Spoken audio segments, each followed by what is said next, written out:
बंधू भगिनींनो, माझ्या तरुण मित्रांनो, संपूर्ण देशामध्ये लोकसभेच्या निवडणुकीचं वारं व्हायला लागलेलं आहे।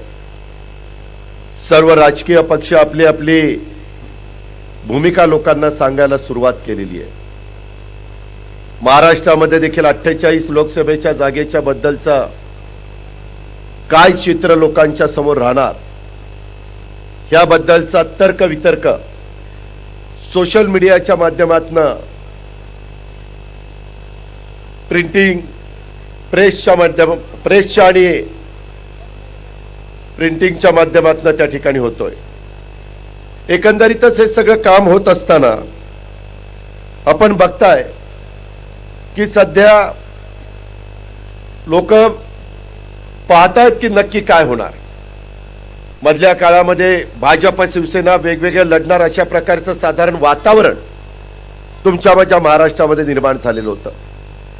मी सातत्याने महाराष्ट्रामध्ये फिरत असताना सांगत होतो, यांनी किती एकमेकाची उणीधुणी काढली तरी दोघं जण एकत्रच लोकसभेला जाणार, हे अजिबात वेगवेगळे लोकसभेला जाणार नाही। आणि तसंच घडलं। जे शिवसेनेवाले म्हणत होते की 25 वर्ष आम्ही भारतीय जनता पक्षाबरोबर काम केलं, ती 25 वर्ष आमची सडली, अशा प्रकारची भूमिका उद्धव ठाकरेंनी मांडली। परंतु नंतर काय घडलं माहिती नाही। दोघंही एकत्र आले, एकमेकाला शिव्या देणारे, एकमेकाची उणीधुणी काढणारे, एकमेकाच्या बद्दल सातत्याने वाईट बोलणारे, की ज्याच्यामुळं महाराष्ट्रामध्ये काय चाललंय याच्याकडे लक्ष नसायचं, परंतु एकमेकावर टीका करण्याच्या करता त्यांचा जास्त काळ खर्ची पडायचा। कोण म्हणायचं आमच्या मंत्र्यांच्या खिशामध्ये त्यांचे राजीनामे आहेत, केव्हाही आम्ही देऊ, परंतु एखादा गुळाला मुंगळा चिटकवा तशा प्रकारची अवस्था शिवसेनेची झाली। शिवसैनिक कारण नसताना भरडले गेले। त्याच्यातून आम्ही देखील काँग्रेस, राष्ट्रवादी काँग्रेस, समविचारी लोकांनी एकत्र येण्याचा प्रयत्न केला। पवार साहेबांनी सांगितलं की ज्यांना सेक्युलर विचार मान्य आहे, विचारधारा मान्य आहे, अशा लोकांनी एकत्र आलं पाहिजे। आणि त्याच्यातून काँग्रेस, राष्ट्रवादी काँग्रेस, आपण राजू शेट्टींची स्वाभिमानी संघटनेला पण बरोबर घेण्याचा प्रयत्न करतोय। आपण वंचितांची आघाडी असणाऱ्या प्रकाश आंबेडकर साहेबांना देखील अजूनही आपली चर्चा चालू आहे। CPM ला आपण बरोबर घेतोय। आपण त्याच्यामध्ये शेतकरी कामगार पक्षाला बरोबर घेतोय, RPI कवडे गटाला बरोबर घेतोय, वेगवेगळे अनेक घटक की त्यांना बरोबर घेऊन खऱ्या अर्थाने महाराष्ट्रामध्ये कसा आपल्याला पर्याय देता येईल देश पातळीवरच्या निवडणुकीमध्ये, अशा प्रकारचा प्रयत्न भोसरीकरांनो आपला सगळ्यांचा चाललेला आहे। आज तुमच्या इथं सभा घेण्याच्या पाठीमागचं कारण हेच आहे, प्रत्येकाच्या मनामध्ये की उद्याच्या काळामध्ये काँग्रेस, राष्ट्रवादी काँग्रेसचा शिरूर लोकसभा मतदारसंघाचा उमेदवार कोण, हे आपल्या मनामध्ये वेगवेगळ्या प्रकारची भावना आहे। त्याच्यामध्ये राष्ट्रवादी काँग्रेस पक्ष आणि काँग्रेस पक्ष ही जागा राष्ट्रवादीला मिळालेली आहे। पवार साहेब त्याबद्दलचा आढावा घेतात। आपण अनेक निवडणुका बघितल्या। 99च्या निवडणुकीमध्ये राष्ट्रवादी काँग्रेस पक्षाची स्थापना झाली, त्यावेळेस अशोक मोळांना इथनं उमेदवारी मिळाली। खेड लोकसभा मतदारसंघात ते निवडून आले। 91ला माझ्यासारख्या कार्यकर्त्याला देखील या पिंपरी चिंचवडकरांनी, या भोसरीकरांनी लोकसभेमध्ये पाठवण्याचं पाठी कोळी असताना तुम्ही तशा पद्धतीचं काम केलं। मला त्यावेळेस पिंपरी चिंचवड काही माहिती नव्हतं। एक शहर आहे, महत्वाचं शहर आहे, पवार साहेबांच्यावर प्रेम करणारं शहर आहे, काँग्रेसच्या विचाराचं शहर आहे। त्यावेळेस राजीव गांधी आणि पवार साहेबांनी मला उमेदवारी दिली आणि तेव्हापासून तुमचा माझा प्रत्येकाचा संबंध आला। मित्रांनो, त्यावेळेस पासून या शहराचा चेहरा मोहरा बदलण्याचं काम एकत्र काँग्रेस असताना, वेगळी राष्ट्रवादी काँग्रेसची निर्मिती झाल्यानंतर आपण सर्वांनी केलं। ते काही एकट्या दुकट्याचं काम नव्हतं, सगळ्यांचा पाठिंबा होता। म्हणून बेस्ट सिटी या नात्याने आपण आपल्या शहराचा नावलौकिक वाढवण्याचं काम केलं। कष्टकऱ्यांची नगरी, इथं प्रत्येकाला मदत झाली पाहिजे। झोपडपट्टीमध्ये राहत असणाऱ्या लोकांना स्वतःच्या मालकीची चांगल्या प्रकारची घरं मिळाली पाहिजे। रोजगार मिळाला पाहिजे, इथं उद्योगधंदे उत्तम पद्धतीने चालले पाहिजे, इथं वेगवेगळ्या प्रकारचे जे त्या ठिकाणी उद्योग आहेत ते कोणत्याही परिस्थितीमध्ये अडचणीत येता कामा नये. कधी कधी कामगार वर्सेस उद्योगपती अशा प्रकारचा पण संघर्ष माझ्या पिंपरी चिंचवडच्या परिसरामध्ये झाला. पवार साहेबांनी त्याच्यामध्ये समन्वयाची भूमिका घेतली. परंतु ह्या औद्योगिक नगरीमधल्या, कष्टकरी नगरीमधल्या, कामगार नगरीमधल्या माणसाला अडचणीत येऊन द्यायचं नाही, याबद्दलचा संकल्प सातत्याने आम्ही डोळ्यासमोर ठेवला. आज काय आपण पाहतोय, केंद्रात भाजप, राज्यात भाजप, इथं पिंपरी चिंचवड महानगरपालिकेमध्ये भाजप. काय अवस्था आहे पक्षाची, काय आज इथं ह्या शहराचं परिस्थिती निर्माण झालेली आहे. पिंपरी चिंचवड मध्ये दरवर्षी आज बेरोजगारांची चेष्टा उभ्या भारतामध्ये चाललेली आहे. दरवर्षी साधारण 2 कोटी युवकांना नोकऱ्या देण्याची वल्गना याच राज्यकर्त्यांनी केली. 5 वर्षात कोणत्या 10 कोटी युवकांना नोकऱ्या मिळाल्या, त्याचं उत्तर भाजप शिवसेनेने दिलं पाहिजे. परंतु ते उत्तर ते त्या ठिकाणी देत नाही. कारण भोसरीकरांनो 45 वर्षामध्ये जे घडलं नाही ते भाजप शिवसेनेच्या काळामध्ये घडलं. सर्वात जास्त बेरोजगारांची संख्या या 45 वर्षात या वर्षी त्या ठिकाणी वाढलेली आहे. हे पाप कुणाचं आहे, हा दोष कुणाचा आहे, कुणी याच्यामध्ये कमी पडलंय. आजचे पेपर वाचा, त्याच्यामध्ये परकीय गुंतवणूक सातत्याने आमचं सरकार असताना भारतामध्ये महाराष्ट्र पहिल्या क्रमांकाचं राज्य होतं. परदेशी गुंतवणूक जी काही तुमच्या माझ्या देशामध्ये यायची त्याच्यातली सर्वात जास्त गुंतवणूक महाराष्ट्रामध्ये होती. शाहू फुले आंबेडकरांच्या महाराष्ट्रामध्ये. आज मात्र दिल्लीला तो नंबर लागलाय. आपण खाली गेलोय. देवेंद्र फडणवीस साहेबांनी याचं उत्तर द्यायला नको, भाजपवाल्यांनी याच्याबद्दलचा काय नक्की घडलंय हे जनतेला सांगायला नको, परंतु त्याच्याबद्दल ते बोलत नाही.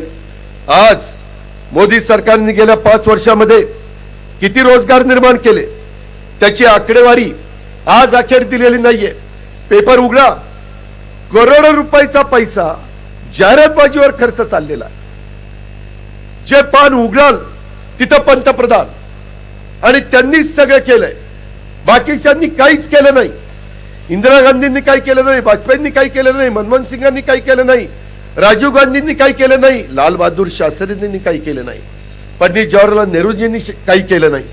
अशा पद्धतीचं वातावरण या देशामध्ये करण्याचा केविलवाणा प्रयत्न हा त्यांचा चाललेला आहे.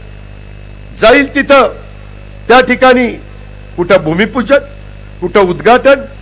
देशाचा संपूर्ण जो काही पैसा आहे तो पैसा, ती यंत्रणा या कामाच्या करता कधी देशाच्या इतिहासामध्ये असं घडलं नाही ते आताच्या काळामध्ये घडतंय.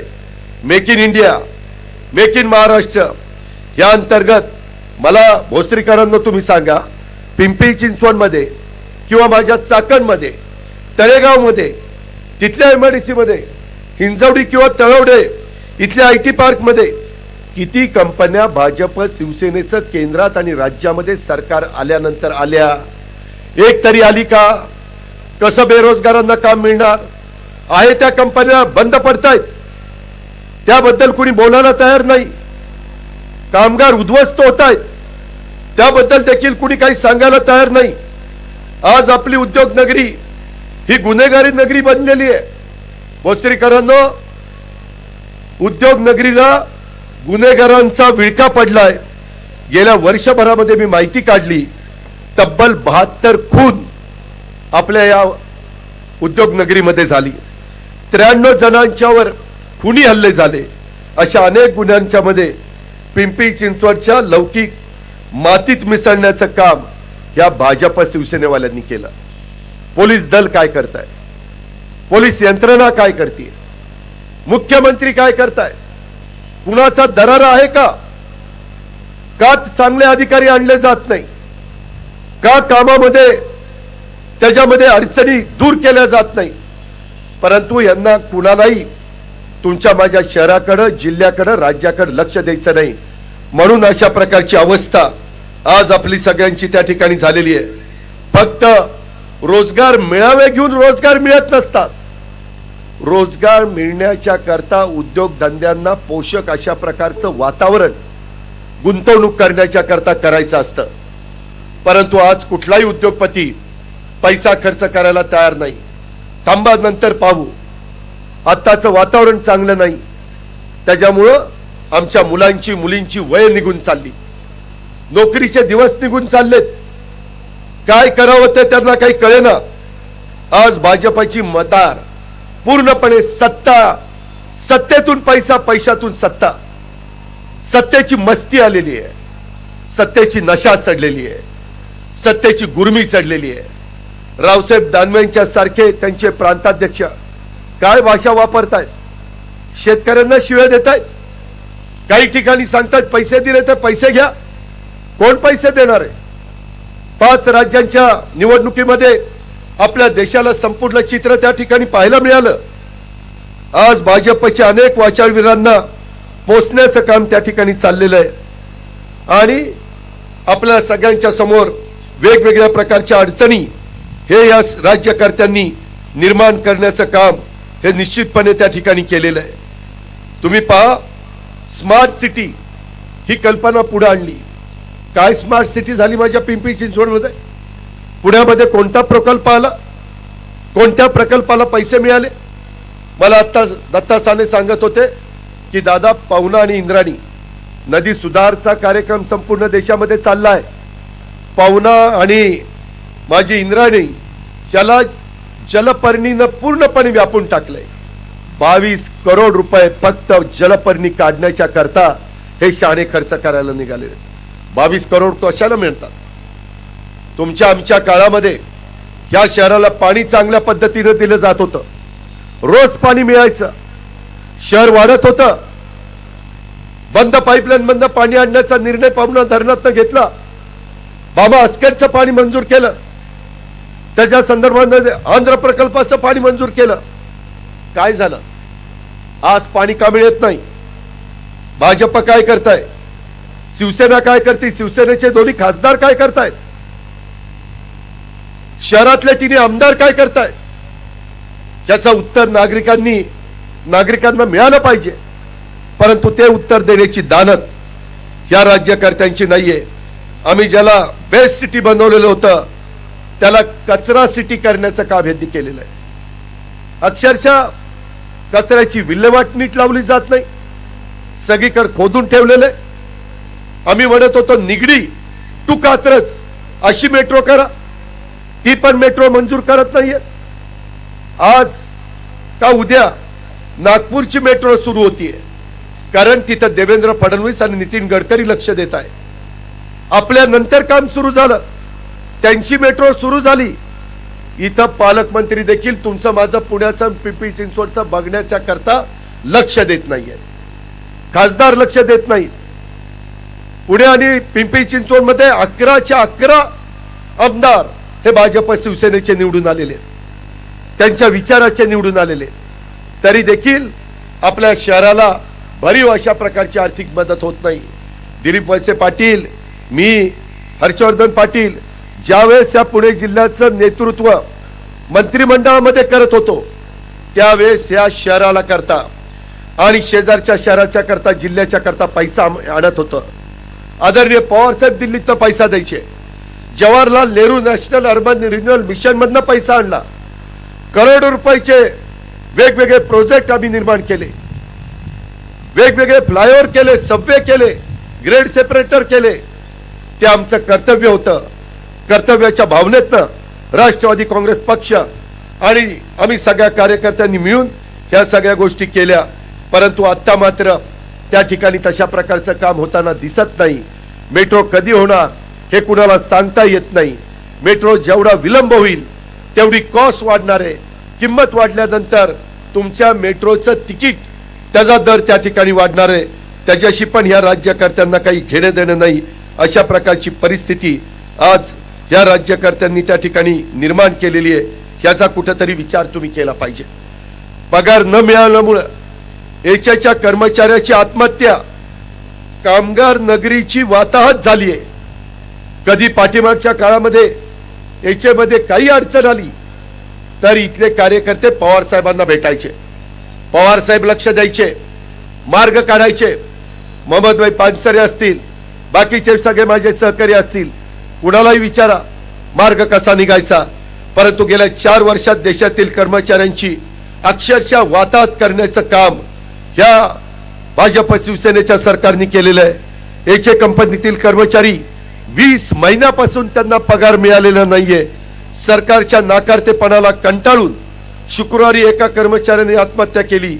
सरकारकडनं एचे कंपनीसाठी काल जाहीर केलेल्या अर्थसंकल्पामध्ये 1 रुपया देखील तरतूद त्या ठिकाणी केली नाही.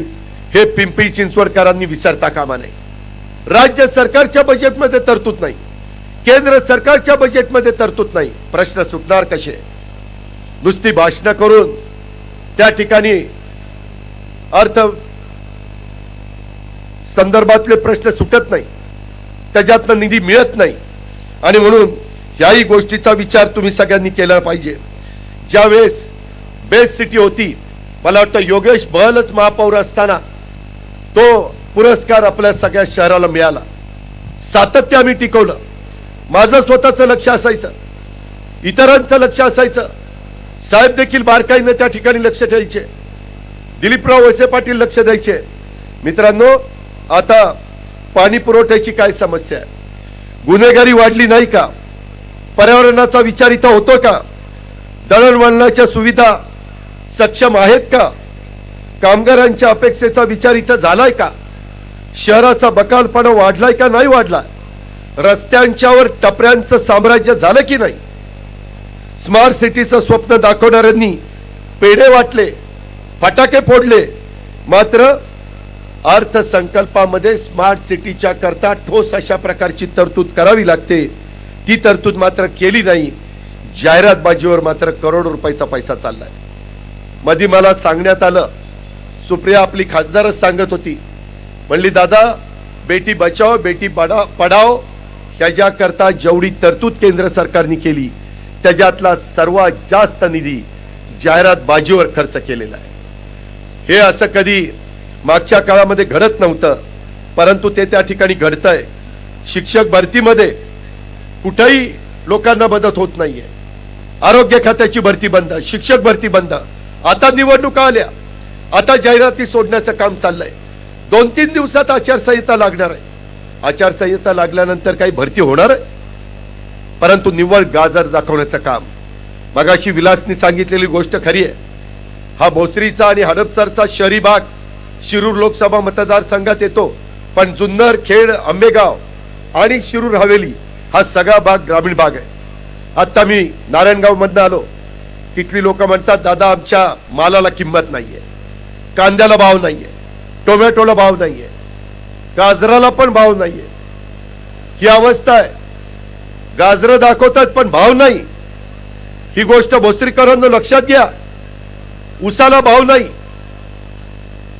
आमची सरकार ज्यावेळेस होतं, सोनिया गांधी होत्या, पवार साहेब होते, डॉक्टर मनमोहन सिंगजी होते, पी चिदंबरम होते.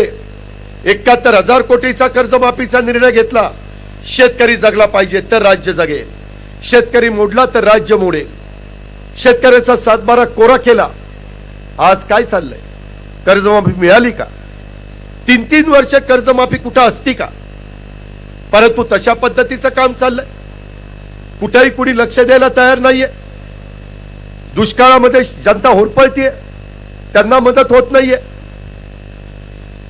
आता विलास बोलत असताना काय अवस्था तुमच्या माझ्या नाशिक पुणे रोडची? काय अवस्था आहे तुमच्या माझ्या पुणे नगर रोडची, पुणे सोलापूर रोडची? सगळीकडे वाहतुकीची कोंडी होतीये. आताही येताना चाकण असेल, राजगुरुनगर असेल, त्या सगळ्या भागामध्ये नारायणगावचा परिसर असेल, माझा मंतरचा परिसर असेल, इथल्या 3-3 वेळाला निवडून गेलेल्या खासदाराला वाहतुकीची कोंडी दिसत नाही. खासदाराचं काम नाही, खासदाराला प्रश्न मांडता येत नाही, प्रश्नाची उकल करता येत नाही. परंतु काहीच घडलं नाही. भोसरीकरांनो, आम्ही म्हणत होतो तसा प्रकारचा खेडला SEZ मध्ये जर विमानतळ आंतरराष्ट्रीय दर्जाचा आला असता तर तुमच्या माझ्या पिंपरी चिंचवडला तर एवढं महत्व प्राप्त झालं असतं. अक्षरशः मोठ्या प्रमाणावर गुंतवणूक आली असती, बेरोजगारी कमी झाली असती, रोजगार निर्माण झाला असता. परंतु या सरकारला 5 वर्षामध्ये तिथं विमानतळ सुरू करता आला नाही. त्याला जबाबदार शिवसेना भाजपचा निवडून गेलेला खासदार देखील तेवढाच आहे. आपल्या इथनं नाशिकला रेल्वे जायला पाहिजे होती, नाही रेल्वे गेली. दर निवडणुकीला निवडून द्या, रेल्वे आणतो. अरे कधी रेल्वे आणतो? खेळण्यातली तरी रेल्वे आण, काहीतरी रेल्वे दाखव. रेल्वे आणतो, कुठली रेल्वे आणतो? का खोटं बोलतो? कशा पद्धतीचं काम चाललंय? लोकांना बनवायचं, फसवायचं, दिशाभूल करायची, अशा पद्धतीचं राजकारण ही लोक करताय. किती तुम्हाला मुद्दे सांगू. आज जुन्नरखेड आंबेगावची लोक म्हणत होती की दादा तिथं 5-5 धरणं आहेत, परंतु पाण्याचं नियोजन दिलीप वळसे पाटील, अजित पवार ज्यावेळेस मंत्री होते, दिलीप मोहिते पाटील आणि आमचे वल्लभजी बेनके आमदार होते, त्या काळामध्ये जसं आम्हा शेतकऱ्यांना पाणी मिळायचं तसं पाणी देखील हे देत नाही. अरे नेत्याच्या अंगामध्ये पाणी असावं लागतं तेव्हा जनतेला पाणी नेता देतो. या खासदाराच्या अंगातच पाणी नाही, तुम्हाला काय पाणी देणार आहे? याचा काही विचार करणार आहे का नाही?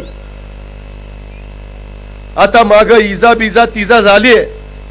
आता काही झालं तरी दिल्लीमध्ये पवार साहेबांना साथ देण्याच्या करता, राहुल गांधींना साथ देण्याच्या करता, हे सरकार बाजूला करण्याच्या करता तुम्हाला शिरूर लोकसभा मतदारसंघाचा उमेदवार हा राष्ट्रवादी काँग्रेस पक्षाचा द्यावाच लागेल. अशा प्रकारची माझी आपल्याला आग्रहाची विनंती आहे.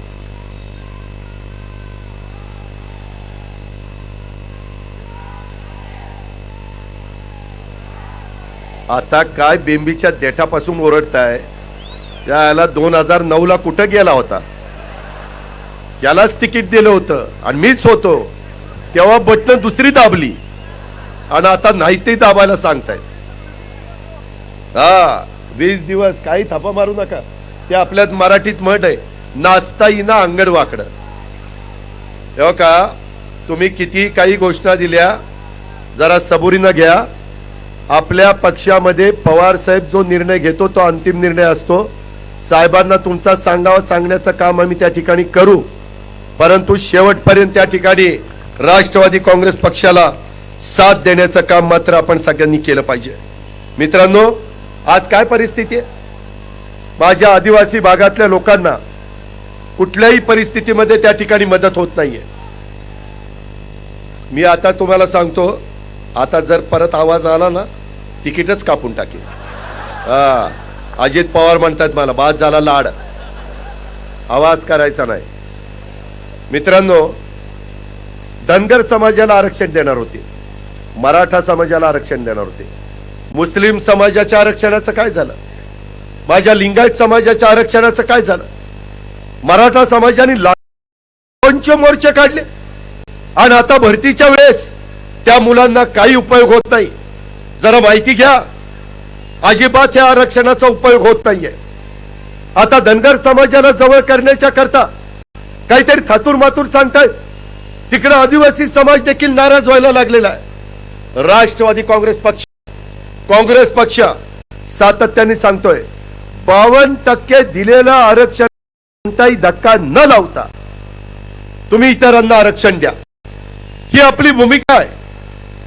दुसऱ्याच्या तोंडामध्ये घातलेला घाव हा तुम्ही काढून घेऊ नका, ही आपली भूमिका आहे. आम्ही त्यावेळेस मुस्लिम आणि मराठा समाजाला आरक्षण दिलं, दोन्ही ते कोर्टात टिकलं नाही. चांगले वकील द्यायला पाहिजे होते, ते दिले नाही. त्यामुळे अशा प्रकारची परिस्थिती झाली. मित्रांनो, हे सगळी जण निवडणुकीवर डोळा ठेवून मोदी साहेबांनी गेल्या 5 वर्षापूर्वी तेच केलं. 56 इंचाची छाती. काय झालं 56 इंचाच्या छातीचं? जेव्हा भारताच्या जवानांच्यावर दहशतवाद्यांनी हल्ला केला, तेव्हा भाजप आणि शिवसेनेच्या युतीची बोलणी सुरू होती, तर काल बीड जिल्ह्यात महादेव नावाच्या शिवसैनिकांनी महाशिवरात्रीच्या दिवशी गळ्यात भगवा गमछा घालत आत्महत्या केली।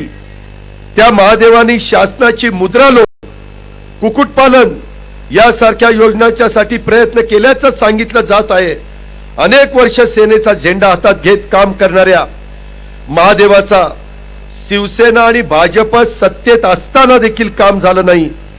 शिवसेनेचे पक्षप्रमुख गेले 4.5 वर्ष सत्तेत राहून शेतकऱ्यांच्यासाठी भाजपशी भांडत असल्याचं दाखवत आहे। आता युती होताच शिवसेनेच्या शेतकऱ्याच्या प्रश्नाचा विसर पडलाय आणि आता महादेव सारखा एक शेतकऱ्याचा मुलगा जीव द्यायला लागलेला आहे। अशी किती उदाहरणं भोसरीकरांनो मी तुम्हाला देऊ। हे वातावरण कधी होतं का? आज आता येताना मला एकाने सांगितलं की एकाने कुणीतरी पाण्यात बुडी मारली ना, पाण्यात आत्महत्या केली। कुणी? कशाबद्दल? हा, बहुतेक मातंग समाजाच्या कार्यकर्त्यांनी त्यांच्या काही मागण्या होत्या, त्या मागण्या हे सरकार पूर्ण करत नाही म्हणून त्यांनी पाण्यामध्ये केज तालुक्यात बीड जिल्ह्यात आज आत्महत्या केली। अशा रोज आत्महत्या होत आहेत। भोसरीकरांनो, शेतकऱ्यांच्या तर काही भगिनी किंवा पत्नी सरपण रचतायत आणि ते पेटून त्याच्यावर आत्महत्या करतायत, सरळ रचतायत। शेतकरीची ती अवस्था। ह्या सरकारच्या काळामध्ये सगळ्यात जास्त आत्महत्या शेतकऱ्यांनी केल्या। शेतकरी विरोधी सरकार आहे, कामगार विरोधी सरकार आहे, बेरोजगारी वाढवणारं सरकार आहे, माणसं माणसात न ठेवणारं सरकार आहे, असहिष्णुता वाढवणारं सरकार आहे, बकालपणा वाढवणारं सरकार आहे, तुम्हाला गरिबीच्या छायेत लोटणारं सरकार आहे, श्रीमंताला श्रीमंत करणारं सरकार आहे, सुटबुटवाल्यांचं सरकार आहे। मगाशी कुणीतरी सांगितलं करोड रुपये तुमच्या माझ्या बँकाचे फसून अनेक जण परदेशामध्ये निघून गेले। काय केलं सरकारने? काही केलं नाही। आज अमित शाह कुठल्या तरी भाषणात सांगतायत जो काही हल्ला झाला त्या हल्ल्यामध्ये 250 अतिरेकी मारले गेले, अशा पद्धतीनं अमित शाह त्या ठिकाणी सांगतायत। एअरफोर्सचे प्रमुख सांगतायत की आम्ही योग्य ते काम केलेलं आहे, किती लोक मेली हे आम्ही त्या ठिकाणी तपासत बसत नाही, आम्ही एअर स्ट्राईक योग्य पद्धतीनं केलाय। आणि अहलुवालिया हे भाजपचे उपाध्यक्ष त्या ठिकाणी सांगतायत हा हल्ला जीवितहानी करण्याच्या उद्देशाने नव्हता, असं त्यांनी पत्रकारांना सांगितलं। भारत पाकिस्तान मध्ये घुसून कारवाई करू शकतो हा संदेश देण्याच्या करता एअर स्ट्राईक करण्यात आला होता, असं अहलुवालियांनी म्हटलेलं आहे।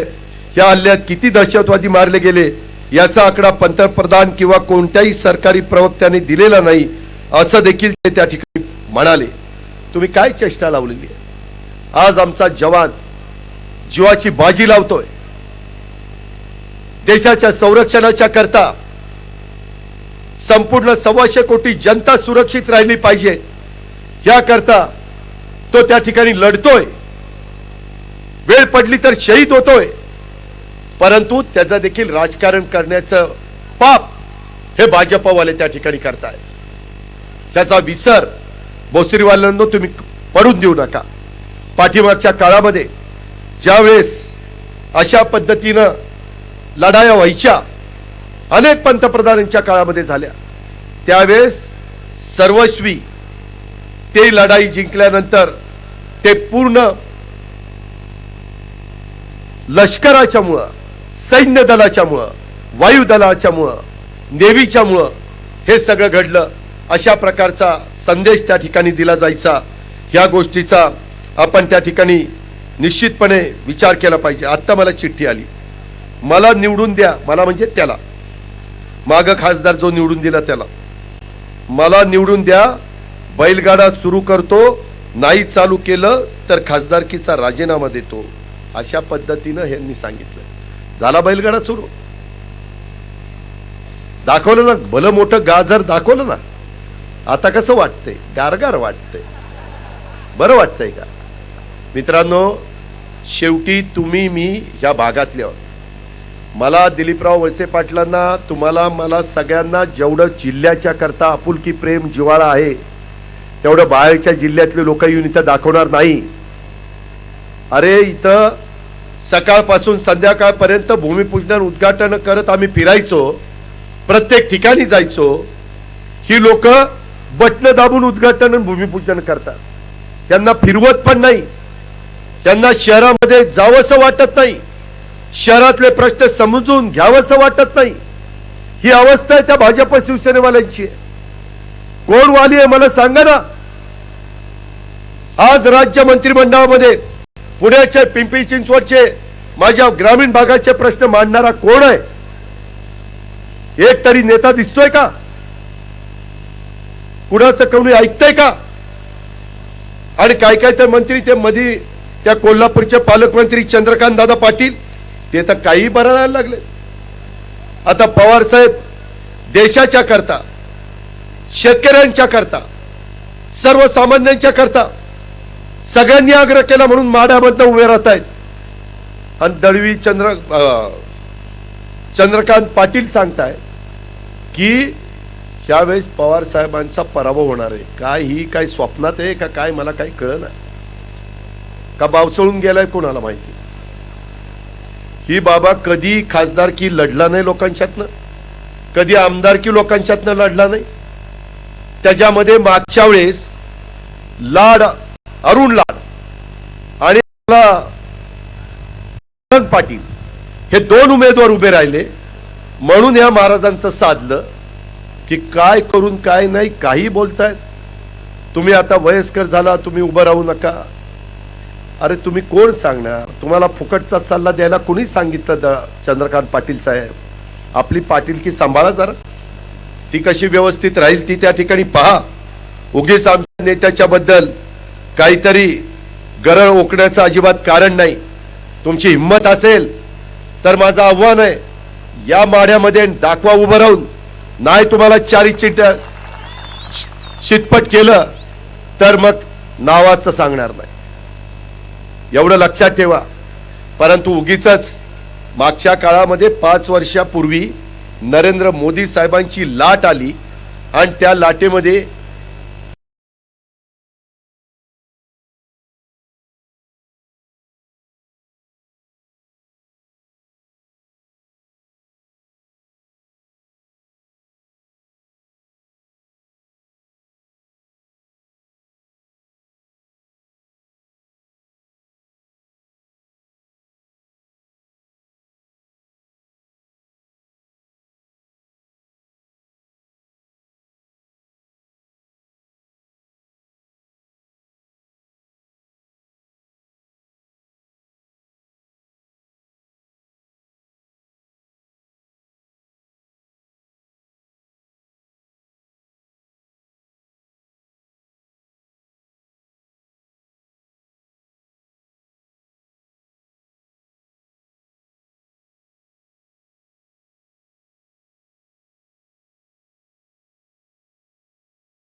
पुत्रा गौरीव राजते यदंकस्य विनोलेखा वर्तते कस्य नोपरि साध होऊनी भव दर्यान भामधून सप्त सागरामधून डॉक्टर अमोल कोल्हे.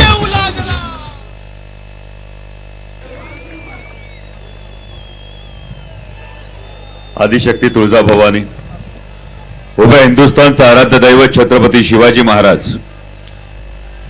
आणि छत्रपती शिवाजी महाराजांनी या महाराष्ट्रातल्या मातीतल्या माणसाला जगावं कसं हे शिकवल्यानंतर ज्यांनी याच माणसाला शेवटच्या श्वासापर्यंत लढावं कसं हे शिकवलं ते छत्रपती संभाजी महाराज यांच्या पवित्र स्मृतींना अभिवादन करतो.